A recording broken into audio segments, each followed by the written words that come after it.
question that I get asked from caregivers almost all of the time.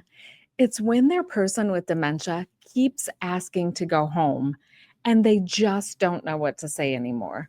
They've tried explaining, they've tried redirecting, and they've tried everything, and yet nothing seems to work. And if this is you right now, I want you to take a deep breath because what I'm about to share with you isn't just another redirect technique or a distraction method, but this is about understanding what's really happening when your person asks to go home and how to respond in ways that are comforting instead of more confusing to them.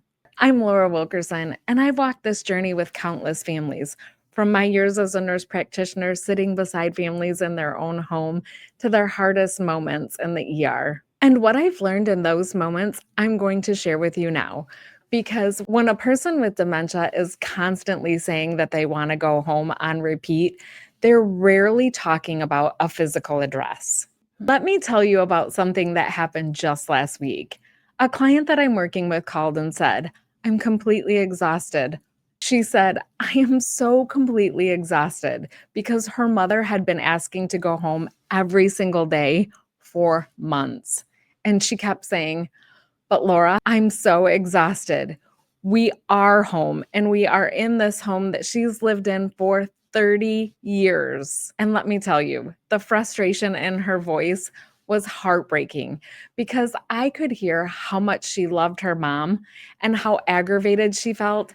And yet she felt super guilty for feeling this aggravation. But here's what I told her, and I'm going to tell you.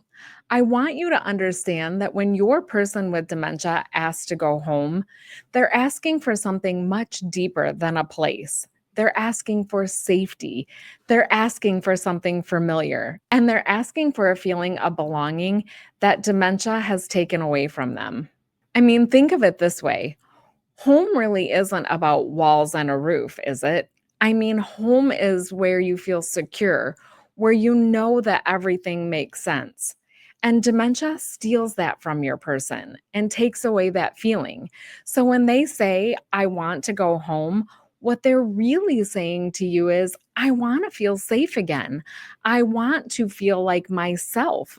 And today, I'm going to help you fix this gap in caregiving and give you a process that can carry you through some of those frustrating moments. And how I'd like you to respond the next time this happens to you is first, please stop trying to convince them that they're already home.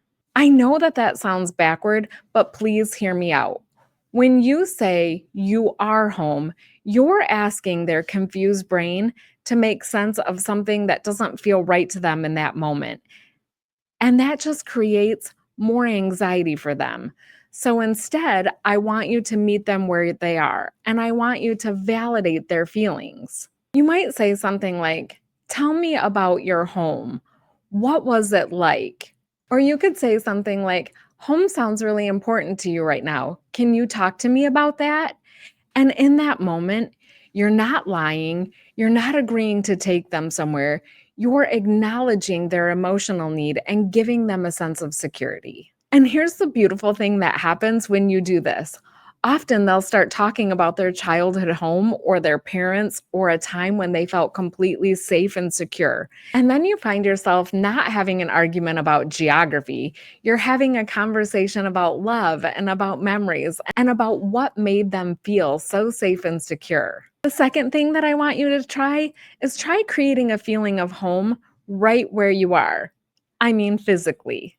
I'd like you to try and recreate those moments that they talk to you about. And maybe it's playing some music from their era, or it's looking through an old photo album together, or perhaps it's making their favorite comfort food. You're not changing their location, but what I'd like you to do is reframe it and change the emotional experience that you both are having in that moment. I was working with a client whose father is in an assisted living facility, and he kept asking to go home every evening right about dinner time.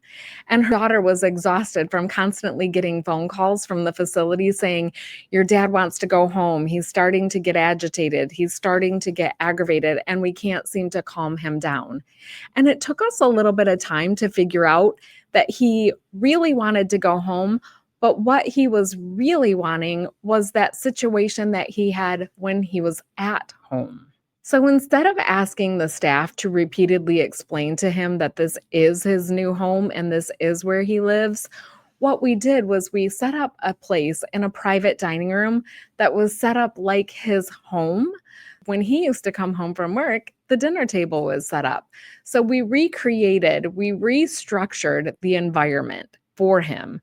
So during those 2 weeks when he was emotionally distraught while he was adjusting to his new environment, he saw something that looked semi familiar, not exactly on point, but it was at least familiar to him. And let me be clear, this didn't solve everything, but it gave him moments of peace and it gave his daughter a way to connect with him instead of fighting with him over the phone or coming into the facility and trying to figure out whether she should take him home or whether she should just sit there and wait for this moment to pass. And yes, it did take us some time to figure this out.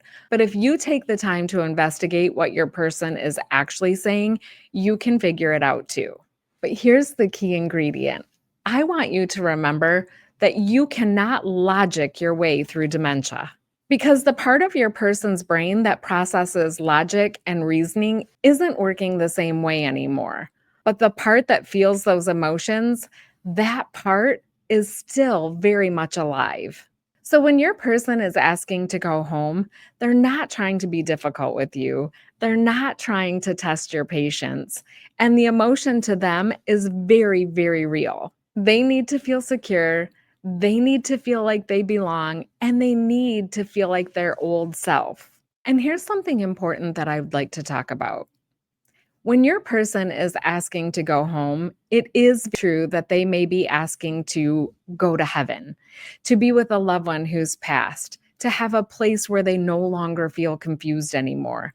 And that's okay too. You don't have to try and fix that longing. You just need to make sure that you're listening and attentive and sitting there with them in that moment. Let them have it. The hardest part, I think, for caregivers is that you constantly want to make it better. You want to give them what they're asking for, but what they're really asking for is the feeling of complete safety and understanding. And that's something that dementia has stripped and taken away from them. And we cannot give that back completely. However, what we can do is create those moments. And the moments that I'm talking about are moments where they feel heard, where they feel loved, and where they feel less anxiety. And that settles down for them just a little bit. It might not be every single moment, but even if just for a moment, that's okay too. So the next time your person asks to go home, I'd like you to try this. Take a big breath, because I know how aggravating it can be. I want you to sit down with them and ask them to tell you something about their home. Listen to their stories and don't try to fix their confusion. Just be present in their emotion. And as frustrating as it can be, and you're not feeling if every day this feels so hard, because you're loving someone through one of the most difficult journeys that a human can take. And this is just one piece of what I help caregivers navigate every single day, because the truth is, there's so much more about dementia caregiving that no one prepares you for. The medical system, they handed you a diagnosis, they maybe gave you some medications, and then left you on your own to try and figure it all out by yourself. But the truth is, you need a guide, someone who's been there before you to help you through all of those unexpected turns. And that's exactly why I created Dementia Caregivers Academy, because you deserve more than surviving this journey. You deserve to feel confident, supported, and equipped for whatever comes next. Right now, enrollment isn't open, but you can hop on the wait list or DM me directly so I can get you first access when it is. And if what I've shared today resonates with you, I want to hear from you in the comments below.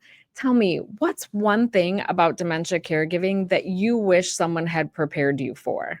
Because every story you share helps another caregiver feel less alone. And remember, you don't have to figure this out by yourself. There's support waiting for you, and there's people who understand exactly what you're going through. You're doing so much better than you think you are. And your person, they're so lucky to have someone who cares enough to keep looking for the right answers and the right guidance, and someone who's showing up with so much love. Thanks for tuning in. And until next week, I'll be here sharing for you while you're caring for them.